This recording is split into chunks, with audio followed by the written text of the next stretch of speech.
बिस्मिल्लाहिर्रहमानिर्रहीम, अस्सलामु अलैकुम। लाखों करोड़ों दुरूदो सलाम मोहम्मद मुस्तफ़ा सल्लल्लाहु अलैहि वसल्लम और आले मोहम्मद पर। मैं हूँ उमर दराज गोंदल और आप मेरा यूट्यूब चैनल देख रहे हैं।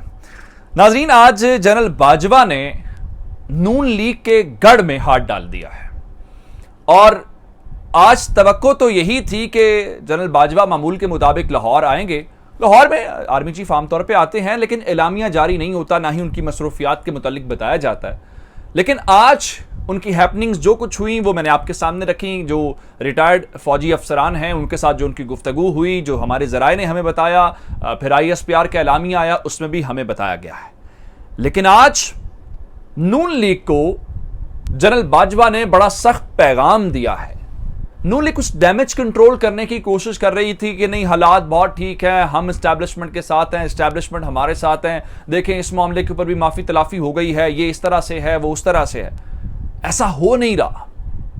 ISPR का एलामिया, उसमें एक ऐसी बात जिसको आपका मीडिया हाईलाइट नहीं कर रहा, जिसको आपका मीडिया डिस्कस नहीं कर रहा। क्यों? नेगेटिव मैसेज जाएगा।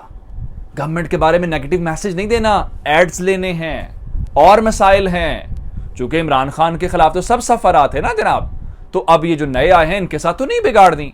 तो हुआ इनके साथ क्या है आपको पहले नंबर के ऊपर बताऊंगा।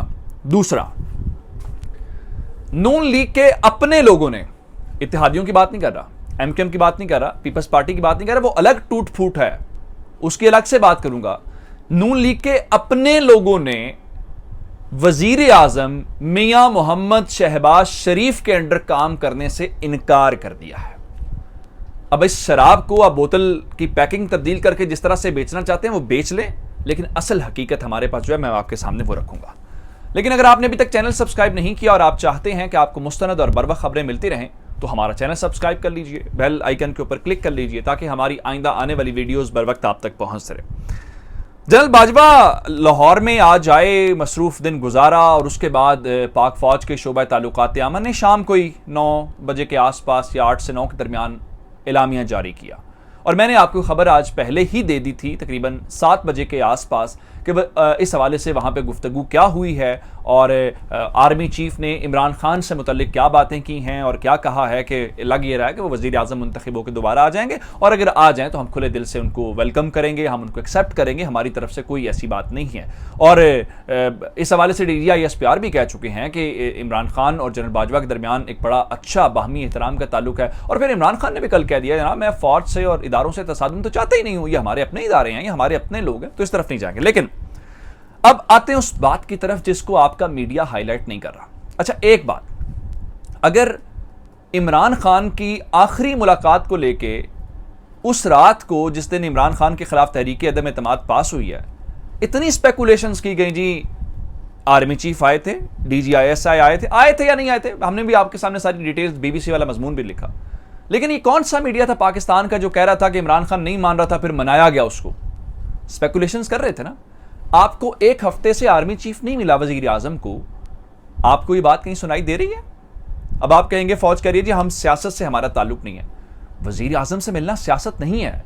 आर्मी चीफ के जो बॉस हैं वो प्राइम मिनिस्टर होते हैं, और प्राइम मिनिस्टर से मिलना, मीटिंग करना, सिक्योरिटी मैटर्स के ऊपर मिलना या वैसी मुबारकबाद देने जाना, ये सियासी मामला नहीं है, एक रूटीन मैटर है। ये हर वजीर आजम के साथ होता है। जैसे आर्मी चीफ नया आता है तो वो वजीर आजम से मिलता है, आर्मी चीफ जाने वाला होता है तो आपने अक्सर देखा होगा कि आता है जी अलविदाई मुलाकात, तो ये मामूल का हिस्सा है। इस तरह वजीर आजम नहीं आता है तो आर्मी चीफ उससे मिलने जाएगा ना, वजीर आजम तो मिलने GHQ नहीं आएगा, वो GHQ का दौरा एक अलग प्रोटोकॉल का हिस्सा होता है।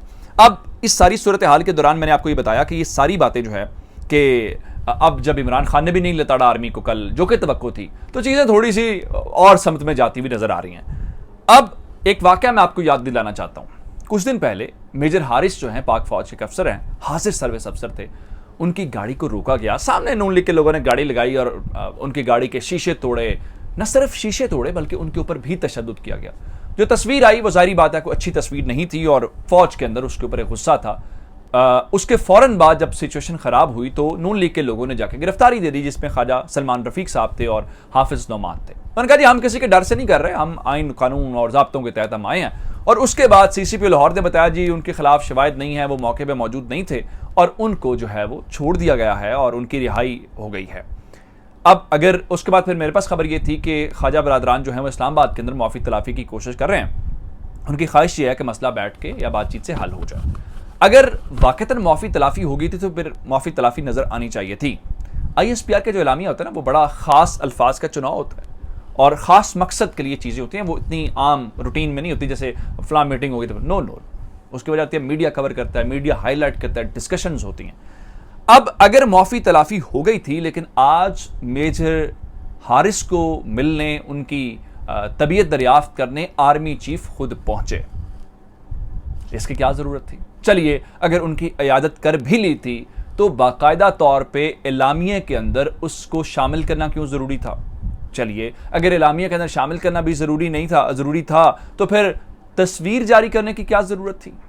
चलिए, यहां तक भी बात समझ आ गई है। फिर उसके बाद आर्मी चीफ का यह कहना कि कानून अपना रास्ता लेगा और किसी को छोड़ा नहीं जाएगा। फिर यह भी कहा कि फौज अपने जवानों को तन्हा नहीं छोड़ती। इसका क्या मकसद है? इसके अंदर नॉमिनेटेड लोग नून लीग के हैं, उनमें से किसी ने मिनिस्टर भी बनना है। ये तवक्को कर रहे थे इस चीज की? नो।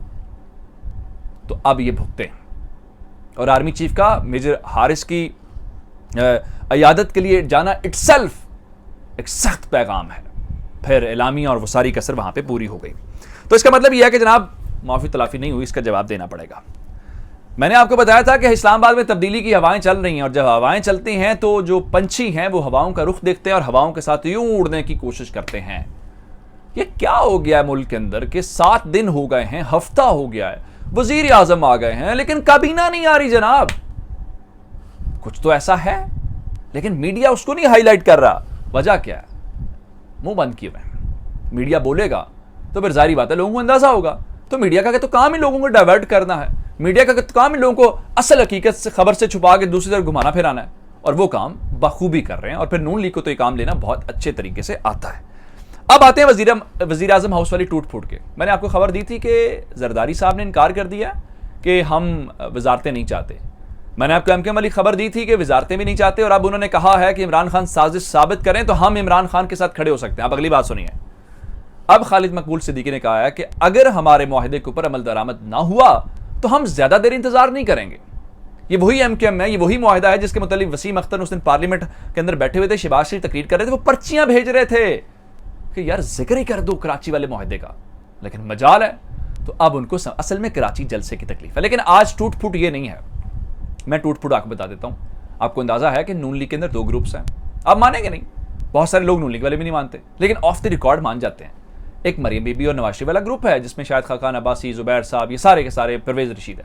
एक दूसरा ग्रुप है जो शहबाज शरीफ ग्रुप है जिसमें अयाज सादिक आपको नजर आएगा, जिसके अंदर आपको दूसरे ख्वाजा साद रफीक नजर आएंगे। इस तरह के बहुत सारे लोग हैं। मैं आपको खबर दूं कि मरियम नवाज ग्रुप उस तरह से शहबाज शरीफ के अंडर काम नहीं करना चाहता या उसको नाकाम बनाना चाहता है, जिसकी पहली मिसाल मिफ्ता इस्माइल हैं, और माफ कीजिएगा शायद खाकान अब्बासी हैं। शायद खाकान अब्बासी ने शहबाज शरीफ की काबीना में वजारत लेने से इनकार कर दिया है, माजरत कर लिया। मीडिया तो यही चलाएगा जी, माजरत कर लिया जी, वो ये नहीं। मैं आपको एक मिसाल देना चाहता हूं जिससे आपको ये बात समझ आ जाएगी। नवाज शरीफ डिस्क्वालीफाई होते हैं, उनकी जगह पे शायद खाकान अब्बासी वजीर आजम बनते हैं। आपको याद होगा वही चौधरी निसार जो उस वक्त तक नून लीग का हिस्सा थे, उन्होंने शायद खाकान अब्बासी की काबीना में शामिल होने से माजरत कर ली थी। यही मीडिया ने खबर दी थी। उसका मकसद क्या था कि मैं इनके अंडर काम नहीं करूंगा। अब यही शायद खाकान अब्बासी हैं जो शहबाज शरीफ के अंडर काम करने के लिए तैयार नहीं है। बात यहीं तक नहीं है। पीपल्स पार्टी को मैंने आपको बताया था, कह रहे 4 सूबों की गवर्नरशिप चाहिए। राना सनाउल्लाह ने कोरा जवाब दिया कि जी पंजाब की तो गवर्नरशिप नून लीग पास रखेगी। मैंने तो आपको कहा था वज़ीर आज़म हाउस में फटा पड़ गया और उसके ऊपर बात आगे नहीं चल रही। फजलुर रहमान साहब भी, आप जी आपको खबर जाते जाते दे दूं, फजलुर रहमान साहब सदर बनना चाहते हैं। जरदारी और फजलुर रहमान के दरमियान बड़ा सख्त मुकाबला है। अब फजलुर रहमान कह रहे हैं कि अगर अददी अक्सरियत नहीं है हाउस के अंदर, 2/3 मेजॉरिटी नहीं है, तो फिर यूं करते हैं 2/3 मेजॉरिटी के लिए इलेक्शन में चले जाते हैं, वहां से 2/3 मेजॉरिटी लेके आते हैं, अलवी को हटाते हैं और मुझे सदर बना दो। उनकी तो छोड़िए, सलीम साफी जैसे लोग जो हैं वो भी मायूस होना शुरू हो गए। और कहा जी अगर इतने घंटों के अंदर आज के दिन काबीना ना बनी तो फिर मैं समझ लूंगा कि इन पार्टियों को पाकिस्तान का मफाद नहीं अजीज बल्कि अपनी पार्टी मफाद ज्यादा अजीज है। ये तो इमरान खान पहले ही कह रहा है। चैनल सब्सक्राइब कीजिएगा। आपकी समातों का बहुत शुक्रिया। खुदा हाफिज।